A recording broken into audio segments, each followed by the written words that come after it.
అన్నట్టు ఈ రోజు అమ్మాయిలు చాలా అసభ్యకరంగా డ్రెస్సులు వేసుకుంటున్నారండి. ఉళ్ళకు పోతే కళ్ళు చూసుకోవాల్సిన పరిస్థితి వస్తూ ఉంది. దీనివల్లనే ఇవన్నీ జరుగుతున్నాయి ఒక ఆయన మాట్లాడారు. ఇంకొక ఆయన బీజేపీ పెద్దలు చాలా మంది అమ్మాయిలకి ఈ రకంగా సెల్ ఫోన్ ఇవ్వకూడదు, అమ్మాయిలు బయటికి పంపకూడదు, ఇలాంటి రిస్ట్రిక్షన్లు అనేక చోట్ల పెడుతున్నారు.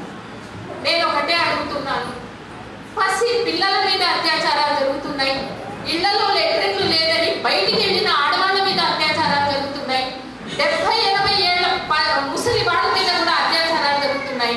వాళ్ళందరూ ఏ డ్రెస్సులు వేసుకున్నారని ఈ రకమైన అత్యాచారాలు జరుగుతున్నాయి, వాళ్ళందరూ ఏ రకంగా ఉన్నారని ఈ రకమైన అత్యాచారాలు జరుగుతున్నాయి. దాన్ని ఖచ్చితంగా ప్రశ్నించాలి. అయితే ఈ అడ్డంకులు, ఈరోజు వస్తున్న అడ్డంకుల్లో కొన్ని మహిళలే తెలుసుకోవాల్సిన అవసరంగా ఒకటి ఏంటంటే, ఈరోజు చేస్తున్నారు, బయటికి వెళ్తున్నారు, కానీ ఉద్యోగాలు చేస్తూ మేము లిబరేట్ అయ్యాము అనుకుంటున్నారు. కానీ 2 రకాలైన పని భారం వాళ్ళ మీద పడతాం. ఒకటి ఏంటంటే మంచి ఉద్యోగినిగా ఉండాలి, ఆఫీస్లో, ఇంట్లో మంచి తల్లిగా ఉండాలి, భర్తకి మంచి భార్యగా ఉండాలి, అత్తమామలకు మంచి కోడలుగా ఉండాలి. ఇన్ని రకాలైన దీన్ని సమాజము ఆడవాళ్ళ నుంచి ఆశిస్తుంది. Maybe ladies are multi task oriented, వాళ్ళు అన్ని పనులు చేయగలరు. మగవాళ్ళతో పోల్చుకున్నప్పుడు ఆడవాళ్ళు చాలా పనులు చేయగలరు. కానీ విపరీతమైన ఒత్తిడి వాళ్ళ మీద పడడం వలన 40 సంవత్సరాలు కూడా, 20-30 సంవత్సరాలు కూడా దాటకుండానే వాళ్ళకి నడుము నొప్పులు, మోకాళ్ళ నొప్పులు వస్తున్నాయి. అట్లాగనే ఒకప్పుడు యూత్, ఈ వయసులో ఉన్న అమ్మాయిలకి ఏ రకమైన ఆరోగ్య సమస్య ఉండేది కాదు. కానీ ఈరోజు సాయంత్రం కాలేజీల నుంచి వస్తానే బ్యాగ్ అట్లా పడేసి ఉసూరుమని పడుకుంటారు. ఏంటి అంటే ఓపిక లేదు, నడుము నొప్పి, కాళ్ళు నొప్పి, ఆ నొప్పి, ఈ నొప్పి అంటే. దానికి కారణం ఏంటంటే ఈరోజు దాదాపు 60-70% మంది అమ్మాయిలకి, మహిళలకి రక్తహీనత ఉంటా ఉంది. రక్తహీనత ఎందుకు వస్తూ ఉంది అంటే పౌష్టికాహార లోపం వల్ల వస్తూ ఉంది. పౌష్టికాహార లోపం ఎందుకు వస్తూ ఉంది? ఆహారం లేక కాదు. మీరు పేదరికమో ఆహారమో అంటే అది సరే కాదు. ఎందుకు వస్తూ ఉంది అంటే మీడియా ప్రభావం కావచ్చు, ఆధునిక దుస్తులు వేసుకోవాలనే కోరిక కావచ్చు, సన్నగా ఉండడమే అందము అని చెప్పి పదే సినిమాలు, టీవీలు అన్నిట్లలో చూపించడం కావచ్చు, ఎక్కడ లావైపోతాము అనే భయంతో తిండి తిప్పలు మానేసి కేవలం సన్నగా ఉండడం మాత్రమే అందం అని చెప్పి ఈరోజు అనుకుంటున్నారు. ఒకప్పుడు ఒక సామెత ఉండే, ఒక వయసుకు వస్తే ఎట్లాంటి వాళ్ళు కూడా, గాడిద పిల్ల కూడా అందంగా ఉంటుంది. ఎందుకంటే అది హార్మోన్ల ప్రభావం. ఆ వయసులో హార్మోన్స్ స్కిన్ని తలతల్లాడిస్తాయి, జుట్టును నిగనిగలాడిస్తాయి. కానీ ఈరోజు ఎవరు చూసినా ఎండిపోయిన చేపలాగా కనపడుతుంది, ముఖాల్లో కళాకాంతులు ఉండడం లేదు. దానికి కారణం ఏంటంటే సరి అయిన ఆహారాన్ని తీసుకోకపోవడము. ఒకటే సైన్స్ చెప్తుంది. ఏం చెప్తుంది అంటే అమ్మాయిలు ఎదిగే వయసులో వాళ్ళకి రకరకాలైన ఫిజికల్ నీడ్స్ ఉంటాయి. ఫిజికల్ నీడ్స్ అంటే ఏంటి? రేపు వాళ్ళు పళ్ళులు కావాల్సి వస్తుంది, వాళ్ళ గర్భాశయాలు అవన్నీ ఎదగాల్సిన అవసరం ఉంది, హార్మోన్లు వికసించాల్సిన అవసరం ఉంది, రేపు పిల్లలు కనాల్సిన అవసరం ఉంటుంది, మెనోపాస్ లాంటి సమస్యలు వస్తాయి. వీటన్నింటినీ తట్టుకోవాలంటే మగవాళ్ళు తినేదానికన్నా రెట్టింపు ఆహారాన్ని ఆడవాళ్ళు తీసుకోవాలి. మగవాళ్ళకి లేకపోయినా కూడా ఆడవాళ్ళు మంచి ఆహారాన్ని ఆడవాళ్ళు తీసుకోవాలి. ఎందుకంటే మా వైద్య శాస్త్రం ఏం చెప్తుంది అంటే ఆడవాళ్ళకి చిన్న వయసులో, ఇంకా బోన్స్ ఎదిగే వయసులో కాల్షియం మామూలుగా అందరికీ 1000 మిల్లీగ్రామ్స్ సరిపోతే ఈ వయసులో ఉన్న ఆడవాళ్ళకి 1500 గ్రాముల కాల్షియం అవసరం అవుతుంది. ప్రోటీన్ రెట్టింపు అవసరం అవుతుంది. మినరల్స్, విటమిన్స్ అవన్నీ కూడా రెట్టింపు అవసరాలు ఉంటాయి. ఆ ఎదిగే వయసు, మీరు ఒక మొక్కను చూస్తారు, మొక్కను పెంచాలి అంటే దాన్ని పూర్తిగా ఎరువు వేయాలి. ఆ రకమైన పరిస్థితి ఉంటేనే ఏది లేకుండా ఆడవాళ్ళు పూర్తిగా వికసిస్తారు. కానీ ఈ రోజు వస్తున్న ప్రచార మాధ్యమాలు ఈ రోజు వస్తున్న ప్రచార మాధ్యమాలు దీనికి అంటే మీరు సన్నగా ఉండడం మాత్రమే అందము అని చెప్పడం వల్ల చాలా మటుకు ఒక జనరేషన్ నిర్వీర్యమయ్యే పరిస్థితి వస్తూ ఉంది. ఎంతసేపు మాకు పింపుల్స్ ఎందుకు వస్తాయి, పిసిఓడి ఎందుకు వస్తుంది, థైరాయిడ్ ఎందుకు ఉంది, లావ్ ఎందుకు అవుతున్నాము అంటే దీనివల్లనే అవుతారు. ఎప్పుడైతే బ్యాలెన్స్డ్ డైట్ తీసుకుంటారో, ఎప్పుడైతే మంచి కోడిగుడ్లు తింటారో, ఎప్పుడైతే వెన్న నెయ్యి లాంటి పదార్థాలు తీసుకుంటారో అప్పుడు లావ్ అయ్యే సమస్య ఉండదు. ఎవరైతే సెలబ్రిటీస్ ఉంటారో వాళ్ళు టీవీలో చాలా బక్కపల్చగా తలతలాడుతూ కనిపిస్తారు. వాళ్ళు ఆ రకంగా ఉండడానికి కారణం కూడా బ్యాలెన్స్డ్ డైటే, అది ఎండిపోవడం కాదు. ఈ విషయాలన్నింటినీ కూడా అమ్మాయి ఖచ్చితంగా అర్థం చేసుకోవాలి. పరిపూర్ణమైన ఆహారం, అందుబాటులో ఉన్న ఆహారం, బ్యాలెన్స్డ్ డైట్ ఖచ్చితంగా తీసుకోవడం వల్లనే ఈ సమస్యలన్నింటికీ కూడా పరిష్కారం ఉంటుంది అని చెప్పి అమ్మాయిలు ఖచ్చితంగా ఇది గుర్తించాలి. ఇక రెండవ దీనికి వచ్చేటప్పటికి మీడియా ప్రభావం, టీవీ సీరియల్స్ వాటిల్లో బహుపాయవాన్ని ప్రోత్సహిస్తున్నారు. ఆడవాళ్ళు టీవీల ముందు కూర్చొని కడవలి కన్నీళ్లు చేస్తున్నారు. ఏమంటే పాపం అతనికి వచ్చిన కష్టానికి వీళ్ళే బాధపడిపోతున్నారు. ఆల్రెడీ ఒక ఆమెను ప్రేమించుంటాడు, ఇంకొక ఆమెను పెళ్లి చేసుకుంటాడు, ఇద్దరిని మెయింటైన్ చేయడం కష్టంగా ఉంటుంది, అనేక రకాలైన కష్టాలు పడుతుంటాడు. వాళ్ళే పాపం విలపిస్తుంటారు కూర్చొని, కుటుంబ వ్యాప్తంగా కూర్చొని. అట్లాగనే మీరు కనుక అడ్వర్టైజ్మెంట్స్ చూడాలి. జన విజ్ఞాన వేదిక శాస్త్రీయ దృక్పథాన్ని చెప్తుంది. శాస్త్రీయ దృక్పథం అంటే ఏంటంటే, నేను ఈ సందర్భంలో మీకు ఒకటి చెప్తాను. శాస్త్రీయ దృక్పథం అంటే ఏం లేదు, ఎందుకని ఈ రకంగా ఉంది అని ఆలోచించడమే శాస్త్రీయ దృక్పథం.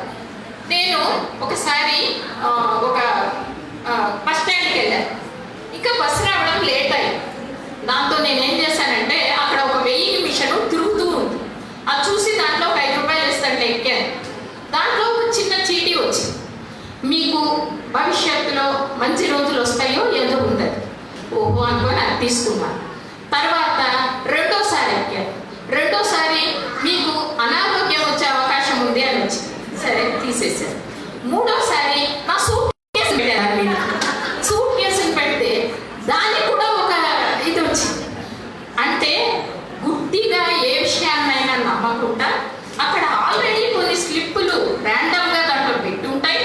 సో మనకి ఒకదాని తర్వాత ఒకటి వస్తుంది అని అర్థం చేసుకుంటే మనకి ఈ అద్భుతమైన ఇలాంటి విషయాల మీద మనకు అవగాహన వస్తుంది.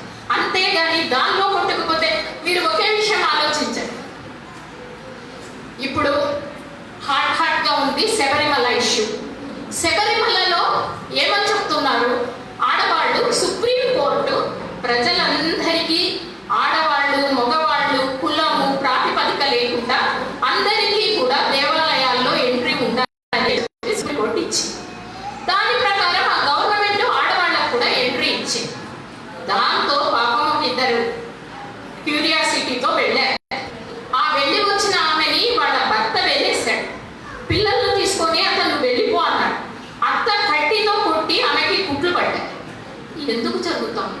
మొత్తం దేశం అంతా గొప్ప పెడుతున్నారు ఆడవాళ్ళు. అక్కడ ఉన్న ప్రీస్ట్ అతను కూడా గవర్నమెంట్ ఉద్యోగం. ఆ ఆడవాళ్ళు వచ్చారని దాన్ని క్లీన్ చేసి పడేశారు. అంటే ఇది ఒక అంశంగా ఉండొచ్చు, నమ్మకానికి సంబంధించిన అంశంగా ఉండొచ్చు. కానీ దీని వెనక ఆడవాళ్ళకు జరిగే నష్టాన్ని కూడా మనం ఖచ్చితంగా చూడాల్సిన అవసరం ఉంది. ఇది ఇలాంటి మూఢనమ్మకాన్ని ప్రోత్సహించడం ద్వారా ఆడవాళ్ళ ఎదుగుదలకి చాలా రకాలైన నష్టాలు జరుగుతాయి. ఎందుకు నేను ఇది అంటున్నాను అంటే, ఈ మధ్య కాలంలో పీరియడ్స్ డిస్టర్బెన్స్ చాలా వస్తున్నాయి. అంటే ఇర్రెగ్యులర్ పీరియడ్స్ రావచ్చు, పీరియడ్స్ రాకపోవచ్చు. ఇవన్నీ ఎందుకు ఇది వస్తుంది? మనకి నెలసరి చుట్టూ ఉన్న అపోహలు. నా దగ్గరికి వస్తుంటారు క్లినిక్, మాలో పండగ ఉంది, పోస్ట్ పోన్మెంట్కి ట్యాబ్లెట్స్ ఇవ్వండి. మేము తిరుపతి వెళ్తున్నాము, పోస్ట్ పోన్మెంట్కి ట్యాబ్లెట్ ఇవ్వండి. మా అబ్బాయికి ఎగ్జామ్స్, పోస్ట్ పోన్మెంట్కి ట్యాబ్లెట్ ఇవ్వండి. మా స్కూల్లో కల్చరల్ ప్రోగ్రామ్ ఉంది, పోస్ట్ పోన్మెంట్కి ట్యాబ్లెట్. మన శరీరము బయట చెప్పినట్టు వినదు. శరీరంలో ఒక గడియారం ఉంటుంది.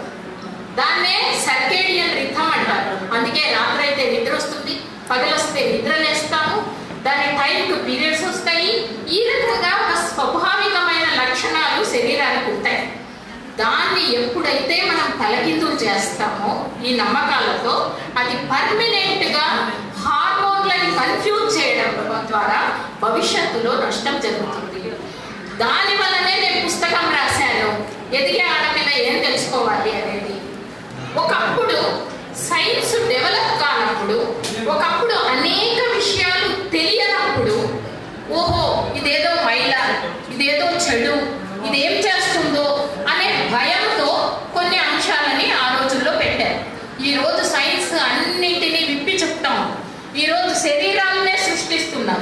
సమాజంలో ఇంత దూరం వచ్చిన తర్వాత కూడా ఇంకా కూడా మేము పీరియడ్స్ కాబట్టి భయపడ్డాం.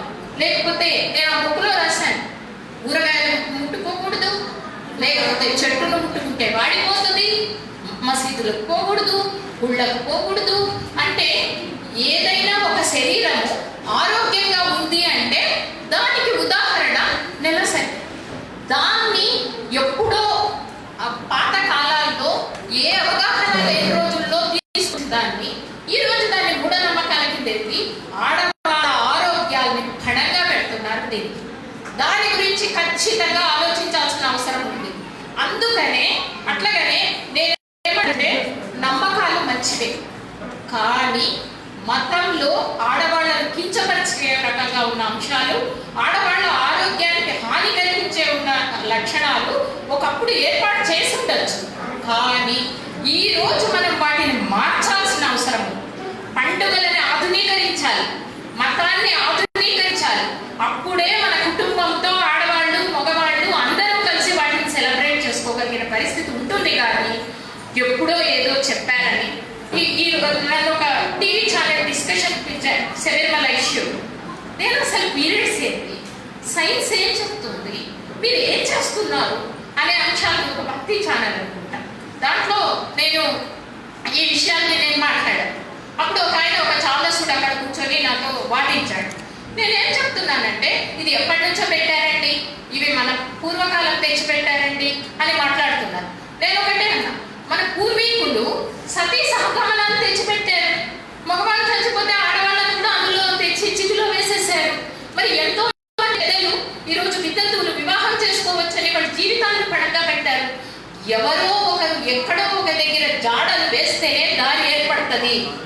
అంతేగాని మేము ఇది చెప్పారు కాబట్టి ఈ రకంగానే ఉంటాము అని అంటే ఇది స్త్రీలకు పూర్తిగా వ్యతిరేకము, అమ్మాయిల ఆరోగ్యానికి వ్యతిరేకము, వాళ్ళ ఆలోచన ధోరణిని వికసింపనీయకుండా చేసే పరిస్థితి ఒకటి దీనిలో వస్తుంది. కాబట్టి వీటన్నిటినీ ఆధునీకరించాలి, వీటన్నిటినీ క్వశ్చన్ చేయాలి, మనకి ఇందులో ఏదో చూడాలి. ఇందాక నేను ఒక అంశం చెప్పాను, ఆడవాళ్ళంటే ఈ సమాజం ఏం కోరుకుంటుంది.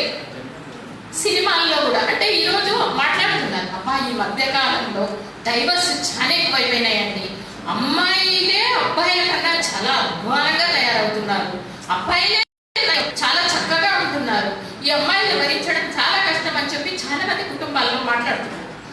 పెళ్ళైన 2 రోజులకే విడాకులు తీసుకుంటారు అని చెప్పి మాట్లాడుతున్నారు. ఇదంతా ఎందుకు జరుగుతుంది అంటే, ఒకప్పుడు నిన్ను కొట్టినా, తన్నినా, చంపినా నువ్వు భర్త దగ్గరే ఉండాలి, అదే నీ డెస్టినేషన్.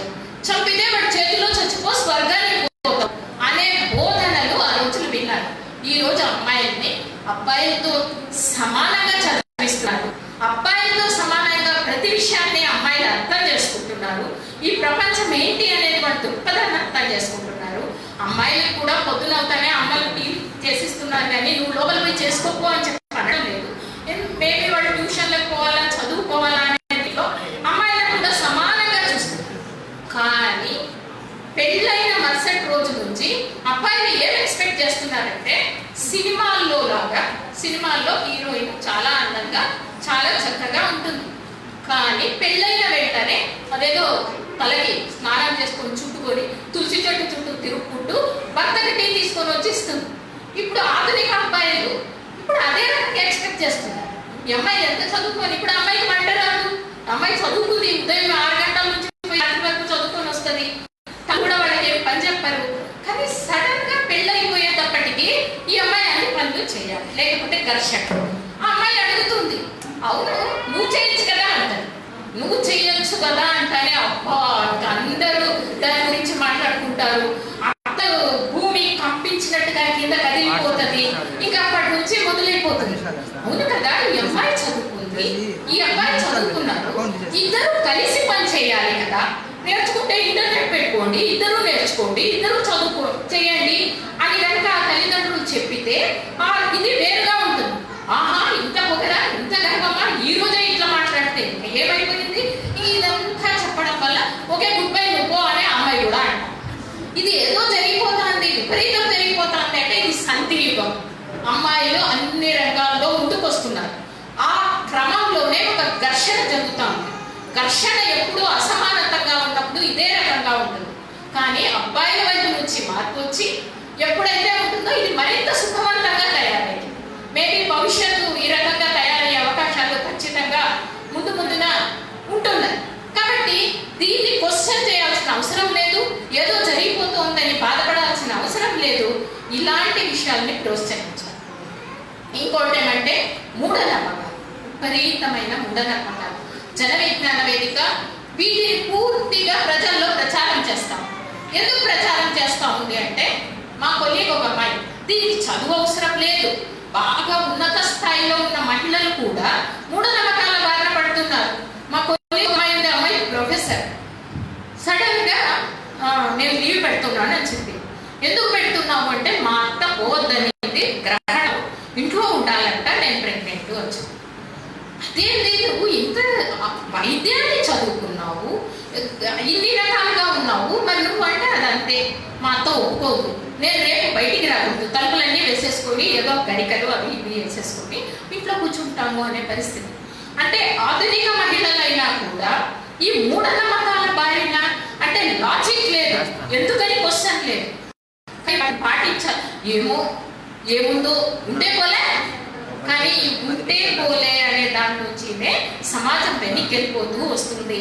ఈ ఉంటే పోలే అనుకునే దాని నుంచినే సమాజం పూర్తిగా అమ్మాయిలకు వ్యతిరేకంగా తయారవుతుంది. కాబట్టి ఈ విషయాన్ని ఖచ్చితంగా అర్థం చేసుకోవాలి. ప్రతి దానిని ఒక దృష్టితో చూసి మనం అది కరెక్టా కాదా అని చెప్పి నిర్ధారించుకోవాలి. అది కరెక్ట్ కాదు అన్నదాన్ని మేము ఆచరించాము అని చెప్పాలి. అంతే తప్ప ఇది ధిక్కారం కాదు, ఇది ఇంకోటి కాదు. ఈ మధ్య ఒక సూడో సైన్స్ మొదలైంది. సూడో సైన్స్ ఏం చెప్తుంది అంటే అసలు కుంకుమ పెట్టుకుంటే అదేదో చక్రస్థానం, తర్వాత ఆడవాళ్ళు పసుపు పెట్టుకోవడము అనేది, కాళ్ళకు పసుపు రాసుకోవడము అనేది యాంటీ బ్యాక్టీరియల్. ఇప్పుడు ఆడవాళ్ళు పసుపు రాసుకోవడం యాంటీ బ్యాక్టీరియల్ అయితే మగవాళ్ళు ఎక్కువ బయట తిరుగుతారు కదా, వాళ్ళు ఇంకా రోజు రాసుకొని పోవచ్చు కదా. అంతేగాని ఆడవాళ్ళు మాత్రమే ఎందుకు రాసుకోవాలి అంటే కొంచెం లాజిక్ పెట్టి ఆలోచించడం వల్ల ఇవన్నిటికీ పరిష్కారం దొరుకుతుంది. అంతే కదా. ఇప్పుడు మీరు మాత్రమే ఇవి చేయాలి, ఇది చాలా మంచిది, మన పూర్వీకులు ఎంతో ఆలోచించి పెట్టారు, మీకు చాలా ఇది అవుతుంది అంటే మీరు రాసుకోండి, మేమే తక్కువ పోతాం, మీరు రోజు పోతారు, పోయే పూర్తిగా కాలం కోసం రాసుకోండి అని అడగాలి కదా ఆడవాళ్ళు. సో ఇలాంటి లాజిక్ ని క్వశ్చన్ చేయడం ద్వారానే సమాజం పురోగమిస్తుంది. కానీ మనం ఏదోలే ఏదైనా చేస్తే పోలా, వింటే పోలా, ఇలాంటివి మాట్లాడటం వల్ల ఈ సమాజం ముందుకు పోయే అవకాశం ఎప్పటికీ ఉండదు. కాబట్టి ఇట్లాంటి అంశాలని మూడో అంశం ఏంటంటే మీరు యవ్వన వయసులో ఉన్నారు. రవీంద్రనాథ ట్యాగూర్ అంటారు, మీరు డేట్ ఆఫ్ బర్త్ సర్టిఫికేట్ ఇచ్చుకుంటున్నారు అంటేనే మీలో ఏదో లోపం ఉంది. ఈ హార్మోన్స్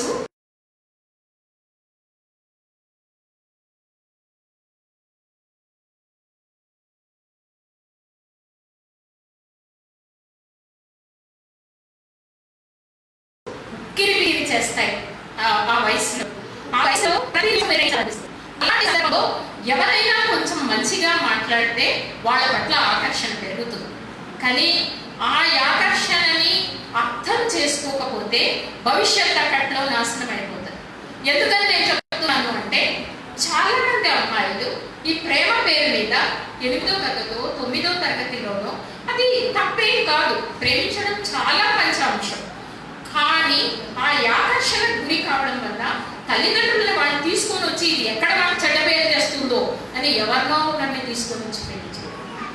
అట్లాగనే ఈ రాంగ్ దీంట్లో ఈరోజు ఫేస్బుక్లు వచ్చాయి, వాట్సాప్లు, చాటింగులు ఇవన్నీ మొదలైన తర్వాత తమకు ఒక గుర్తింపు కావాలని కోరుకుంటున్న అమ్మాయిలు 24 గంటలు వాటిలోనే ఉంటారు.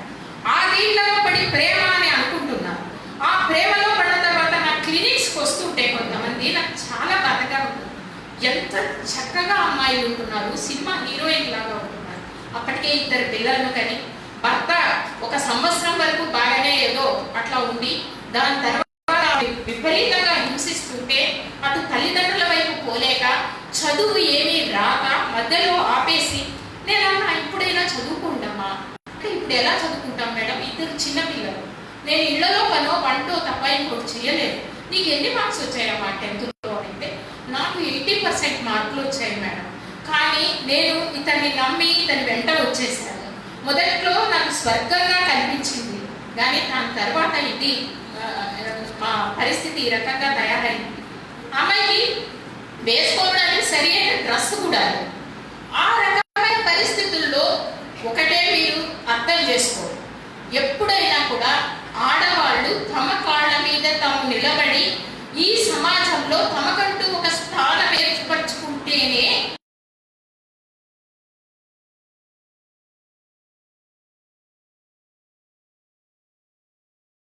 భవిష్యత్తులో వాటి లేకపోతే సమాజం ఈ సమాజం వివేకానందుడు ఒక మాట అంటాడు, సమాజం పక్షి 2 రెక్కలతోనే ఎగరగలుగుతుంది అని.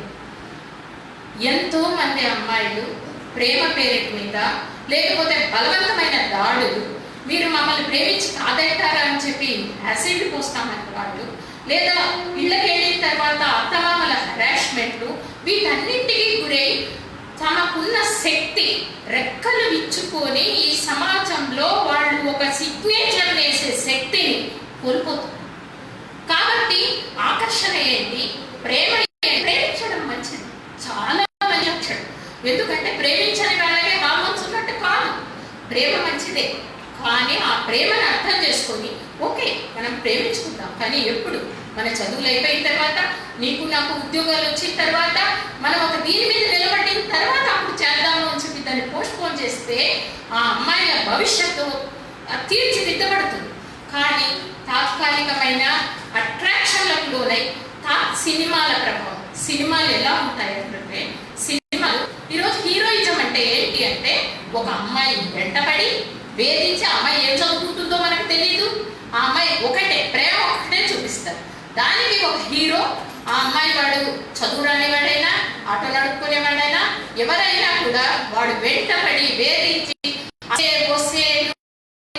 ఇవన్నీ లాస్ట్లో అమ్మాయి ప్రేమలో పడుతుంది, వాడు పెళ్లి చేసుకుంటారు, సుఖాంతమవుతుంది. మనమంతా అమ్మాయి వీళ్ళిద్దరూ పెళ్లి చేసుకున్నారు అని చెప్పి హ్యాపీగా తెలుసుకుంటూ సినిమా నుంచి బయటకు వస్తాం. కానీ ఆ ప్రభావం జీవితాల మీద పడితే జీవితాలు ఏ రకంగా తయారవుతాయి అని చెప్పేది ఖచ్చితంగా వాళ్ళు అర్థం చేసుకోవాల్సిన అవసరం. మీరు కళలు నేను ఎందుకు చెప్తున్నానంటే మీరు ఈ 2 రోజుల సమావేశం తర్వాత మీరు వెళ్లే ముందు ఒక స్థిరమైన ధ్యేయాన్ని మీరు పెట్టుకోండి. కళలు కంటే ఆ కళలను సాకారం చేసుకునే రోజులు ఖచ్చితంగా. దానికి నేనే ఉదాహరణ. నేను ఒక చిన్న పేద కుటుంబంలో పుట్టాను. మా నాన్న ఒక కార్లో డ్రైవర్గా పనిచేస్తాడు, అమ్మ హౌస్ వైఫ్. చదివించే సదుపాయం లేకపోయినా అమ్మ వాళ్ళు కష్టపడి ప్రభుత్వ స్కూళ్ళలో నన్ను చదివించారు. మొట్టమొదటిసారిగా నాకు టీక్ ఎప్పుడు వచ్చింది అంటే సరి అయిన బట్టలు లేకపోయినా ఏదైనా క్లాస్లో ఫస్ట్ వచ్చినప్పుడు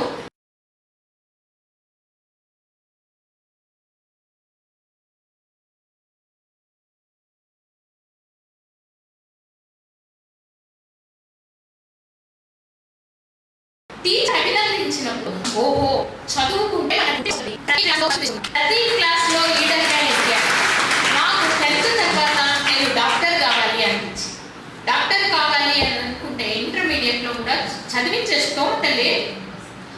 అందరూ రవి కోచింగ్ అని ఇంకో కోచింగ్ అని గుంటూరు కోచింగ్ కలిపి ఉంటారు. నాకు ఆ పరిస్థితి లేదు. ఒక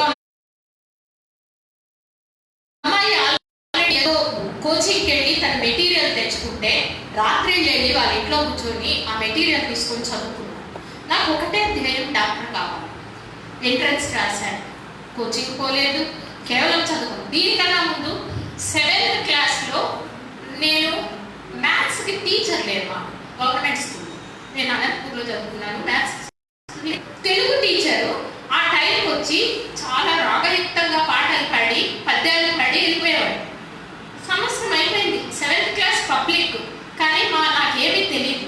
ఒక గైడ్ తెచ్చుకొని అందరితో పడ్డాన్ని బట్టి కొట్టాను. ఏమీ తెలియదు, బట్టి కొట్టాను.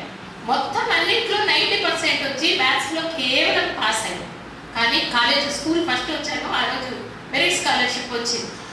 ఇంటర్మీడియట్ అయిన తర్వాత మెడికల్ కాలేజ్, కర్నూలు మెడికల్ కాలేజ్లో వచ్చి జాయిన్ అయ్యాను.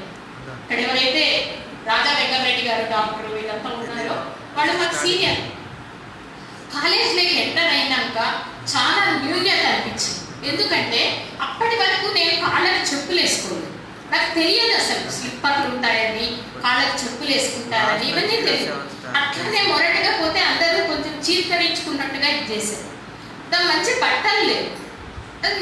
ఏంటి కాలేజీలోకి వచ్చి పడ్డాను, నా పరిస్థితి ఏంటి అని చెప్పి కొంచెం దిగులుగా ఉంటున్న సందర్భంలో అక్కడ ఒక స్టూడెంట్ ఆర్గనైజేషన్ వాళ్ళు వచ్చి నన్ను ముందుకు తీసుకొచ్చారు.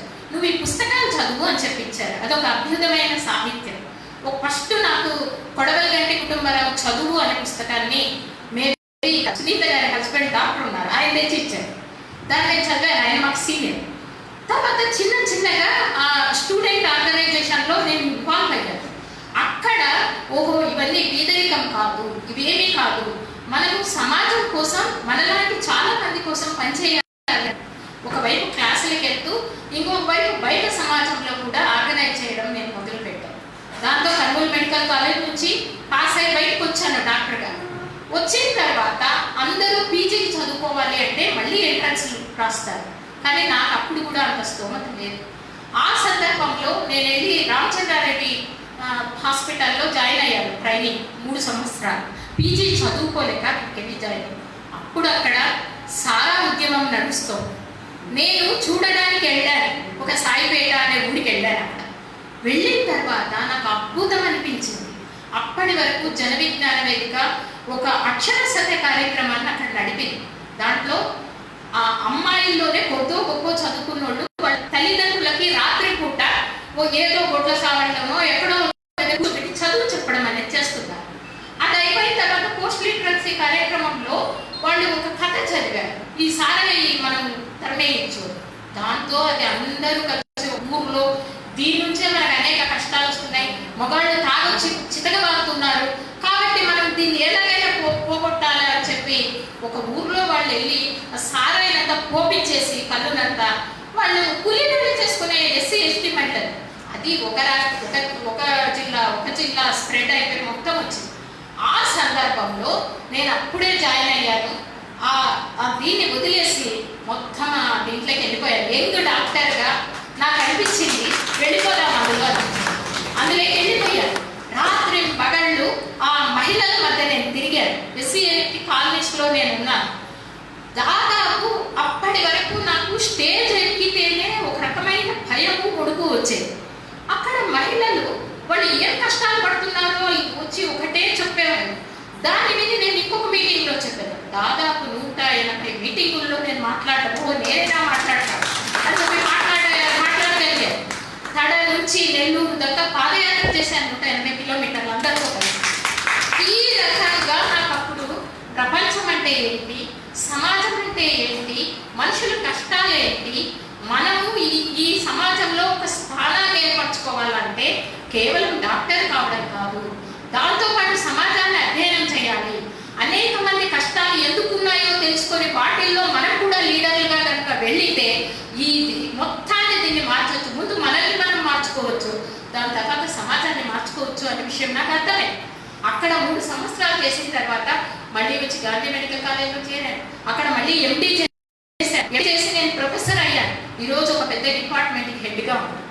అందుకే నేను చెప్తున్నాను, మీకు ఆకాశమే హద్దు, ఏది పచ్చలేవు. మీరు ఒక ధ్యేయాన్ని పెట్టుకోండి, ఆ ధ్యేయాన్ని రోజు తలుసుకోండి. నేను ఇది అవుతాను అని చెప్పి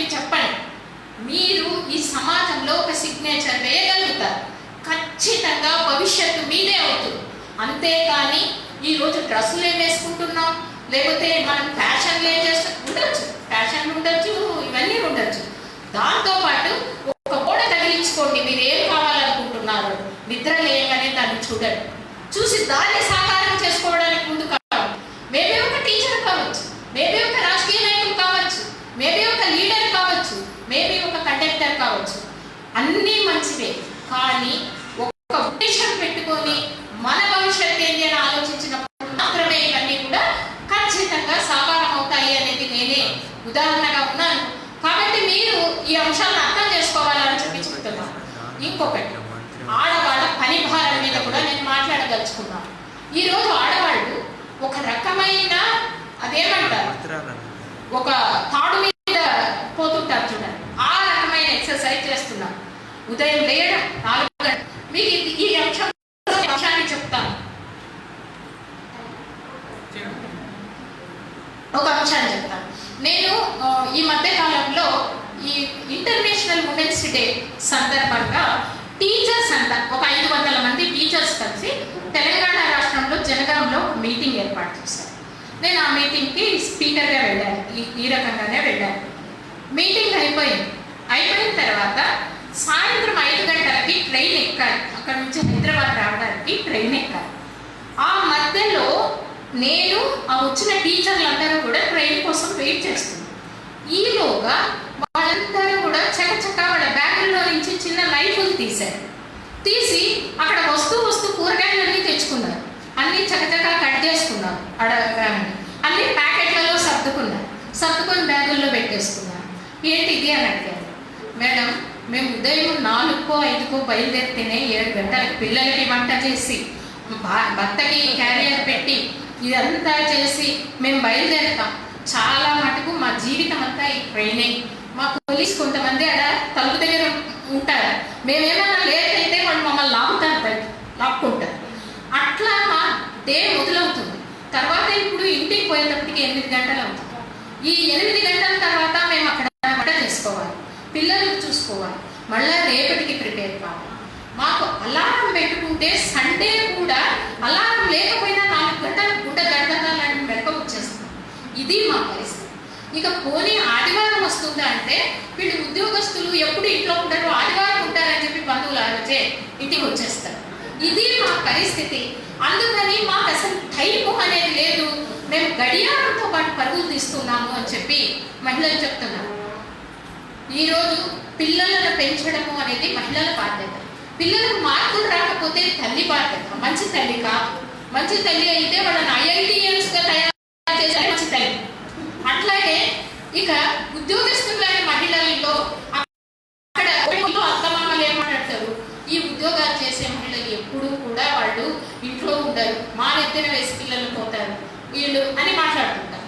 అక్కడ ఉద్యోగం చేసే చోట ఈ ఆడవాళ్లతో పెట్టుకుంటే వీళ్ళ పిల్లలకి బాగలేదని, బంధువులు వచ్చారని, ఎప్పుడు చూస్తే లీవులు పెట్టుకుంటారు అని చెప్పి అక్కడ కామెంట్లు చేస్తుంటారు.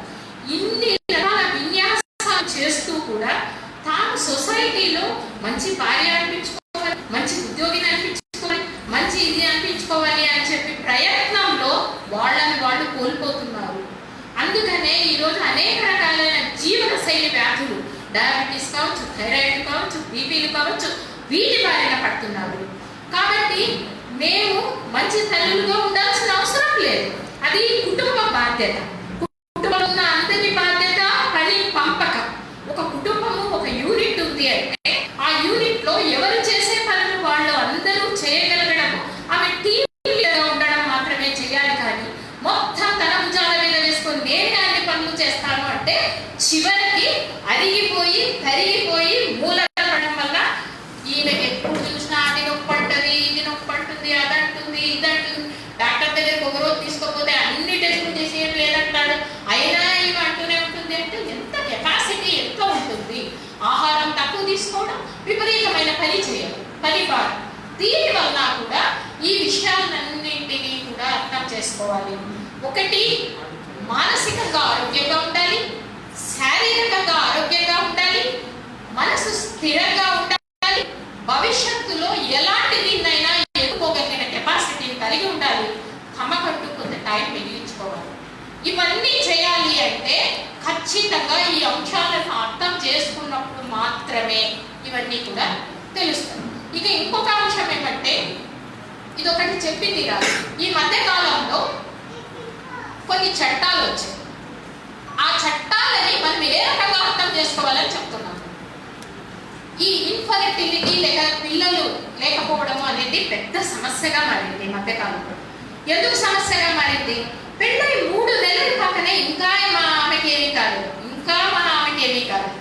3 నెలలే కదా అయింది అంటే ఆమెతో పాటు పెళ్ళైన ఇంకొక అమ్మాయి అప్పటికే ప్రెగ్నెన్సీ ఈమెకి ఇంకా కాలేదు. అది కారణం. దాంతో ఇది హార్మోన్ల ఇంజెక్షన్లు వేయడం, వాళ్ళ శరీరం మీద ప్రయోగాలు చేయడం, ఇదంతా చేస్తున్నారు. ఇంకోటి ఈ మధ్య వచ్చిన బిల్ ఏంటంటే సరోగేసీ బిల్. సరోగేసీ అంటే ఏంటంటే అద్దె తల్లి. అంటే ఏ రకంగా గర్భం రాదు, వేరే వాళ్ళ గర్భంలోకి అండాన్ని వీర్యకణాన్ని ప్రవేశపెట్టడం ద్వారా ఆ తల్లి 9 నెలలు మోసి విడగిస్తుంది. ఆమెకి ₹1,00,000 ₹2,00,000 పడిస్తారు. అబ్బాయి చాలా అన్యాయం. విదేశస్తులంతా వచ్చి మన ఆడవాళ్ళని ఎక్స్ప్లాయిట్ చేస్తున్నారు, వీళ్ళని ఇచ్చేస్తున్నారు. కాబట్టి మేము కూడా డిమాండ్ చేశాము, అవును ఇలాంటివి ఉండకూడదు.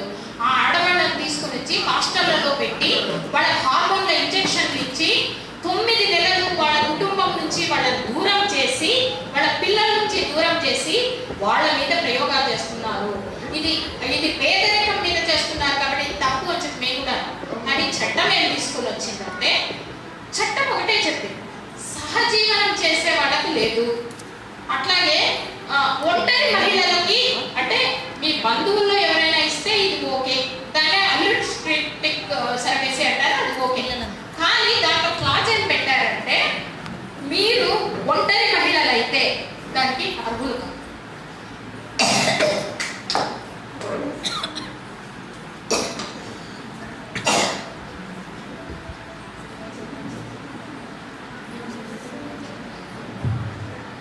ఈరోజు ఎంతో మంది మహిళలు ఉద్యోగాలు చేసుకుంటుంటున్నారు, వితంతువులుగా ఉంటున్నారు. వాళ్ళందరికీ ఇందులో ఇది లేదు అని చెప్తున్నారు. నేను ఎందుకు చెప్తున్నాను ఇది అంటే, ఆడవాళ్ళ మీద వివక్షతతో కూడిన చట్టాలు ఈరోజు ఈ గవర్నమెంట్లు తీసుకొస్తున్నాయి. వాటి మీద కూడా జాగ్రత్తగా ఉండాలి. అందుకని ఒక 10 నిమిషాలు మీకు నేను డిస్కషన్ చేద్దాం.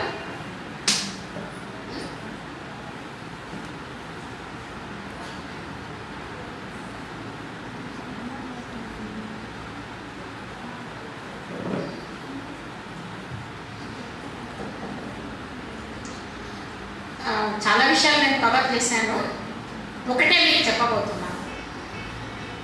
మీరు స్థిరంగా నిలబడండి, ఒక లక్ష్యాన్ని ఏర్పరచుకోండి, ఆ లక్ష్యం చుట్టూ కలలు కనండి, ఆ కళని సాకారం చేసుకోండి. దీంతో పాటుగా ఇప్పుడు నేను చెప్పిన అంశాల మీద మీ స్పందనని ఇక్కడ వచ్చి తెలియజేయడం ద్వారా నేను మరింతగా ఇక ఏవైనా కవర్ కాని అంశాలు కానీ వాటి గురించి కూడా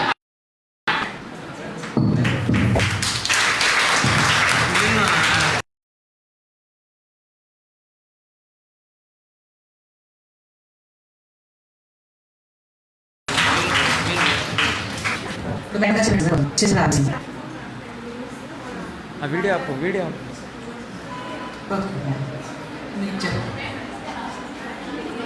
okay madam. Good morning children. మనం చర్చ ప్రారంభించే ముందు మనం ఈ బ్యానర్లో ఒకసారి బ్యానర్ అందరూ పరిశీలించండి.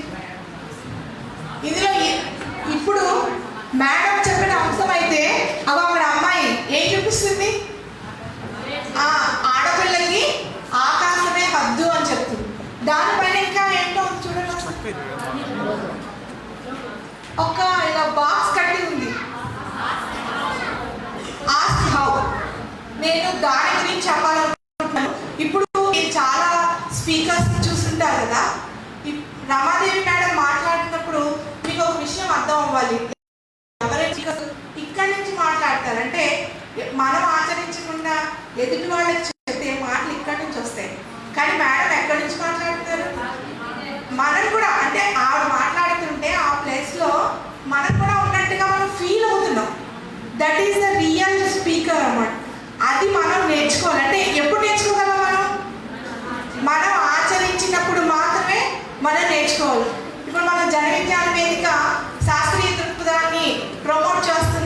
సైంటిఫిక్ యాటిట్యూడ్ అని మనం చెప్పుకున్నాం.